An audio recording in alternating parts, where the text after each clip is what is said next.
gotten done with our ride on day two. On day 2. And our guide / the farm owner, how do you say his name? You're asking me? He never actually introduced himself, but Jeff kept calling him Poker. Something like that. Poker. I'll put it right here. Maybe. He said if we were good little students and we followed the rules and we got done in time, he had a side quest for us. So that's where we ended up going, right? Yeah. It was really interesting because he was like, we're going to the last place that somebody was executed at in Iceland. And I was like, seems odd, but okay. It's real special. And it was funny because it looked like a rest area. It did. It looked like you would just pull over the side of the road, take a snapshot, and then be done. Except if you followed a path, they had like a symbolic axe on a rock and a whole like walk path where they had like all the things from and lots where of this person had been executed. Yeah, lots of little plaques about like her childhood, going up through her jobs. Mm-hmm. It was really interesting. Yeah, I took pictures of every single plaque, so I will drop some of that factual information for you in the rest of this episode. Enjoy.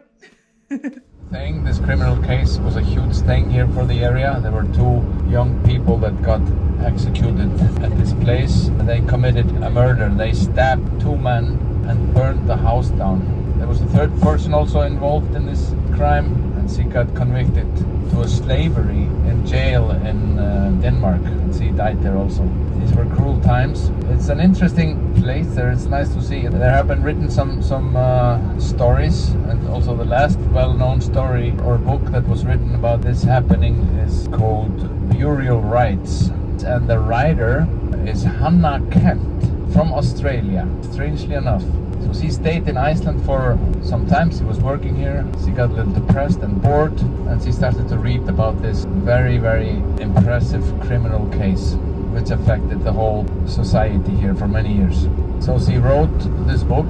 Some say that the lady who got executed, Agnes, got messages to Hannah Kent to write the real story from her side. So maybe Agnes was not only a criminal, she was also a victim in the whole matter. Women did not get very well treated in these days. She was poor and she got kind of used, and her dreams were broken. It was all quite sad. Burial Rites, this book, became a bestseller, and it's very well done. I have been reading it also. I don't read much, but I wrote this one. I was reading this one. It's incredibly well written. She really was able to explain very well how these times were, and see people that have been studying also Icelandic history, they also approve that it is very well done how she describes the houses, the life, the society, and how things were at this time. So I recommend it completely. I had through the years quite many guests actually that have known about this story because the book was so popular. They were quite happy to see this place. We rode past it actually yesterday, but we were so busy riding we could not talk about it. But now we're going to stop there shortly. Thank you. At this point in time, I should also mention that I found a fellow pun aficionado on the trip in the form of Steve. Yep. I was so excited, and so I gave it a solid effort in our pun-off competition. Yeah, you did. He also brought his A game. I think he's better than me. Which I'm actually really impressed by, because I'm normally pretty good. He was very impressive. He was so good. I think by day 4 I had run out. I just was like, I bow down. And it was like every other sentence to I felt the like master. There was a pun. Every time we talked about anything, there was puns. But by day 2, Liz, a fellow USer, she, I think, was both incredibly impressed and also outrageously appalled by our ability to do puns. And I think you're going to see real soon why that's relevant. The last execution in Iceland took place here at Þristapar when Friedrich Sigurdsson and Agnes Magnusdóttir were put to death on January 12th, 1830. The population of Iceland amounted to about 50,000 around 1830. The so-called Vistarband rule, which required all landless people to be employed on a farm, was in effect and severely enforced. Everyone had to be housed, and freedom of movement was forbidden. The Vistarband therefore restricted people's liberty to travel and earn a living at will. This era is remembered for notorious criminal cases. Where's Liz? So I can tell her that they got the chop. Been axed.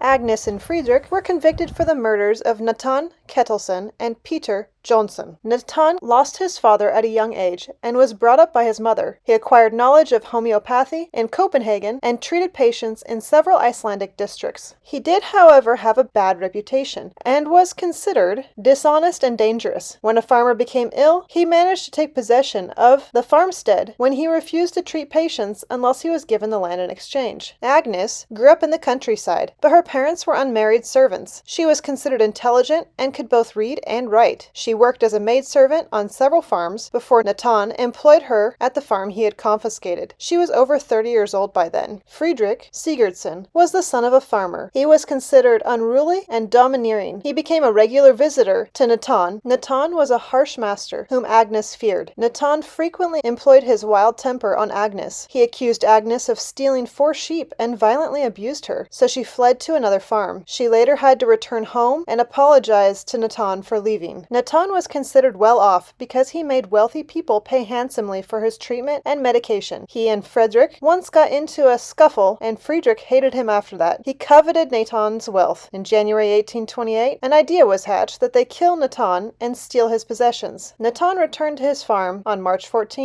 1828, after visiting patients for a few days. But Peter Jonsson, a laborer, had taken care of the farm work in the meantime. That evening, Friedrich hid at the farm, and when Natan and Peter fell asleep, Agnes and him took action. With a big hammer in hand, Friedrich headed into the dwelling. He knocked Peter out with the hammer. Friedrich then started to strike Natan. When Friedrich was unable to kill them with the hammer, he took out his pocket knife and stabbed them until they were dead. Agnes and Friedrich helped carry Natan and Peter's body to a bed in the Batstova. They then poured fish oil on their bodies and set them on fire. When the room was engulfed, they drifted away. Agnes reported that a fire had broke out, and Friedrich stayed away for the night. Agnes returned with people to put the fire out, but the day after the fire, suspicions arose that the men had been killed, and therefore the district commissioner was notified. The badly burnt bodies of Natan and Peter were punctured with stab wounds. Agnes was brought in for questioning, and soon a housemate confessed that the men had been murdered. On July 21st, 1828, a lower district court concluded that Friedrich, Agnes, and their housemate, Sigurdur, were guilty of killing Natan and Peter, and that they should be put to death. That ruling was upheld by the Supreme Court the same autumn, and Agnes, Sigurdur, and Friedrich were sentenced to be beheaded by axe. Their heads were to be placed on spikes. At that time, no executions had taken place in Iceland for 40 years. The district commissioner wanted the execution of Agnes and Friedrich to serve as a warning to others. There had been enough unruliness in the area, and now people had to see what happened to those who did not respect the law. The commissioner had an axe imported from Denmark and decided the execution would take place on a hill by the main route by Thristapar. The commissioner ordered all the farmers in the vicinity to attend. About 140 farmers stood in 3 large circles around the execution platform. Agnes was the last person to be executed in Iceland. The murders of Natan Ketilsson and Peter Jonsson have intrigued authors and the public over the ages. You can read about them in the book Burial Rites by Hannah Kent, and a film adaptation starring Jennifer Lawrence is also currently in the works. So the book Burial Rites was recommended for us to read because it's based off of a woman named Agnes, who is the last woman to... Well, I think she was the last person to be executed in Iceland. I got the audiobook from the library. I was at work and I was listening to it. It's a 12-hour audiobook. And it was so cool because like whoever was the narrator gave all like the pronunciations, like they could pronounce it. And it was so cool. Like I learned Batstova, which is living room. And I learned about like knitting history, and I learned all these things about history. However, be warned, I was not warned about this. At hour 10, there is a spicy scene in which I was at work. I'm a farmer, so I probably had veg in my hand. I dropped everything I had. I turned it off because I don't like spice. So be warned, I didn't finish it, but I know how it ends. She dies, and I don't know anything else. But if you don't like spice, don't read it. If you don't mind it, it has interesting Icelandic history. And it talks about the naming thing too, right? Yeah, the last names, it's like if I was Icelandic, it would be my father's first name, and then it'd be Dottir. So it'd be Tim Dottir. I'd be Laura Tim Dottir, which is pretty cool. It also was really cool because like I'd been to Iceland. I'd been in that valley. So every time the author like described something, I was like, oh, I know exactly what that looks like. And see the horses tomorrow. Of course, that's our main goal.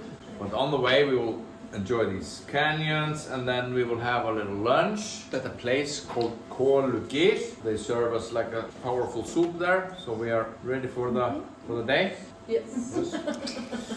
We don't really know though about like gluten-free. I am not so sure about that. I wouldn't trust that. We'll try to play it safe and have fun. And the horses, the herd is brought to there's a field close by the roundup place which you saw today, and they are kept there overnight. And on Saturday morning, they are all taken towards the squirrel, and then they start to sort them out. And that is also some action, which is quite interesting too. What is it? Hand luggage. Is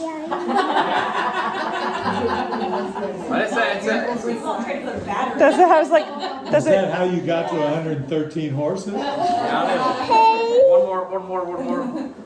No, our bus drivers, Sole and Lotta, they are going to follow us. More or less, they cannot reach us everywhere, but they will be quite close by. Yeah, but I do really want like a big thing. I want to see the Northern Lights. It's been top of my bucket list. There was one night of Northern Lights when I was there last time, and I slept through it. I am a morning person and not a night owl, and I just went to bed and didn't wake up. That was sad. I may have just woken Laura up because there was a notification that there's Northern Lights on our plane. Oh, there they are.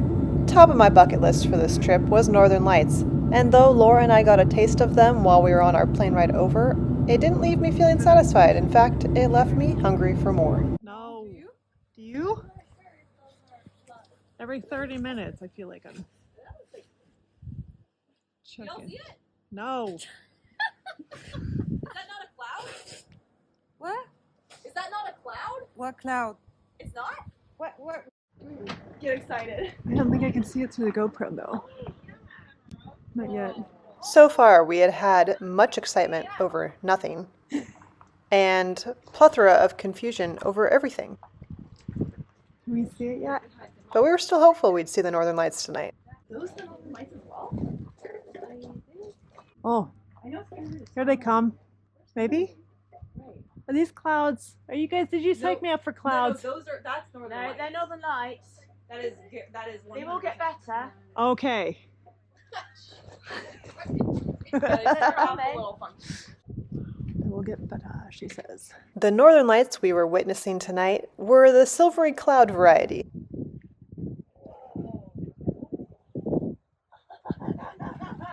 Holy cow. But using a camera phone helped us bring out the green pigment and see them a little bit clearer. Are you saying you're warm in your wet swimsuit? Listen, I'm feeling great. That's what I'm saying.